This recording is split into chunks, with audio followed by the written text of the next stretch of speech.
Today's podcast segment is brought to you by Facts with a Ghost, the podcast. DJ Lottie Dottie. If you enjoy this segment, hit the like and subscribe button. The likes I appreciate, the views I appreciate more. Without further ado, shall we begin? How y'all doing, Facts with a Ghost, the podcast? DJ Lottie Dottie. Today's segment is going to detail rather an astonishing loss involving the Cleveland Browns as they took the field against the Houston Texans today. And the first half I would say the first half was like a heavyweight fight. The Texans came out, they came out with light punches. If you want to compare it to, a boxer trying to feel the other, his opponent out to see what he can get away with and what he can't get away with, or, just trying to basically figure out what type of punches this guy's going to throw, where is his weaknesses at, how he's going to throw these punches, if he can time them, and then he can counter punch and so forth. It kind of was like this in the first half between the Browns. Well, actually in the first quarter. I ain't going to say no second quarter. Because in the second quarter, the Texans actually got out on the Browns and got a comfortable, well, not a super comfortable lead, but they got a comfortable lead. They led at halftime 24-10. But for me, the reason why the Browns lost this game today, the wild card playoff game, is because of the defense. That's what's astonishing, because the defense, in my opinion, did not show up. They did not apply any kind of pressure on C.J. Stroud. And why they didn't do it, it's anybody's guess. I don't know if they just couldn't get to C.J. Stroud because of the Texans were able to, alleviate the pressure the Browns defensive line was trying to bring. I don't know if that was the case, but one thing I do know is that they didn't get any kind of pressure on C.J. Stroud, and for me, that was the reason why they lost the game. And that's why C.J. Stroud was able to, have the type of game he had in the first half and, lead his team to a 24-14 lead over the Browns, right? So, it's not much to tell, in my opinion, because in the second half, the Browns just got demolished. And the defense was able to get a stop, and then Browns get the ball back, and then they drive it down the field. And then the Texans was able to get enough pressure on I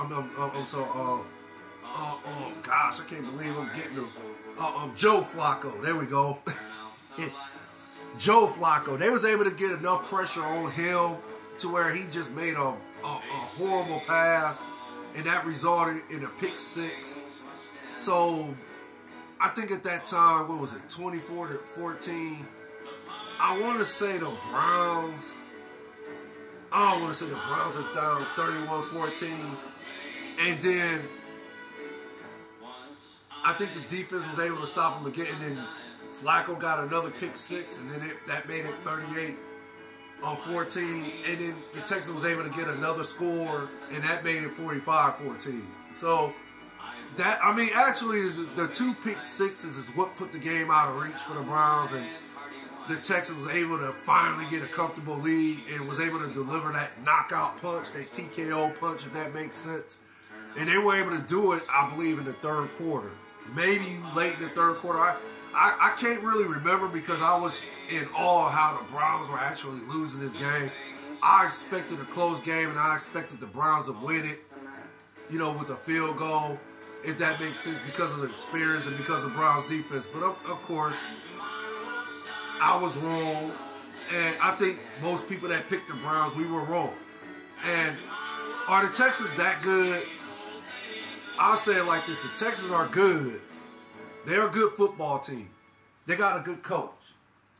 So, with that said, basically for me, how I would even rate the team, I would say, I guess you go from a scale of 1 to 10, I'll give them a 7. But like any team, in my opinion, if you don't apply pressure on the quarterback, if you allow the quarterback to just sit back there and throw the football, be able to, pick your defense apart, just, be textbook with his, his decision at the quarterback position, if that makes sense. Be able to, either run out the pocket, make plays with his legs, or just make plays with his arm. C.J. Stroud is that good. He's been doing this all season, making plays with his arm, making plays from the pocket, as far as him running out and be able to throw on the run, or just utilizing his legs and getting chunk yards out of that, getting first downs and so forth. But he's mostly been making plays with his arm and his intellect at the quarterback position. So, for some reason, I don't know why the Browns didn't apply pressure to C.J. Stroud today. I can't figure it out. I don't know if the bright lights was too big for him as far as in the defense. Maybe the national spotlight was too big for the Browns defense. I know I keep saying the Browns defense is the reason why they lost the game, but it is the majority of the reason why they lost the game. The 2 pick sixes Joe Flacco threw I believe in the third quarter didn't help. It made it worse. It just made the situation worse for the Browns to try to get back in the game. But the defense overall just didn't bring it today. They didn't show up. They didn't play elite today. They allowed C.J. Stroud to be comfortable in the pocket, be able to basically be precision with his throwing and his decision making. Yeah, give some credit to the coach, the head coach. Oh man, what's his name? Man, I want to say it's D'Amico or something like that. I could be wrong. Give some credit to the head coach. He might get coach of the year now if they won this game. Stefanski was in the running, but I think now that they won this game and they won it in a blowout fashion, I think he's the one going to get coach of the year now. I mean, hey, I could be wrong. Stefanski might still get it. Because actually Stefanski still deserves it even after this game, after this blowout. I don't want to put this on Stefanski, but I guess you could put some blame on him because, no, actually you can't, because he seemed like he had the offense ready to play today. So I guess you could put this on Jim Schwartz for the most part as far as the defense not showing up. Like we're accustomed to seeing them show up, which is play elite defense, which they did not play today. It's that simple. Jim Schwartz didn't have the defense ready today. Let's just say it like that. Does this make Jim Schwartz a bad defensive coordinator? Of course not. It's just he picked the wrong time not to prepare the defense for what the Texans was going to throw at him. And again, I don't know why he did not apply pressure on C.J. Stroud, and he allowed this young rookie to just have his way as far as in throwing the football and making plays. And then the receivers were able to make plays. I mean, nobody really covered the receivers either. So the receivers for the Texans and the tight ends for the Texans, running backs, they were all able to make plays because the defense simply did not show up today. They didn't play elite like they've been playing elite all season. They didn't play that type of defense. And again, does this make Jim Schwartz a bad defensive coordinator? Of course not. He just picked the wrong time, the wrong game, wild card playoff. Am I going to say this is an important game?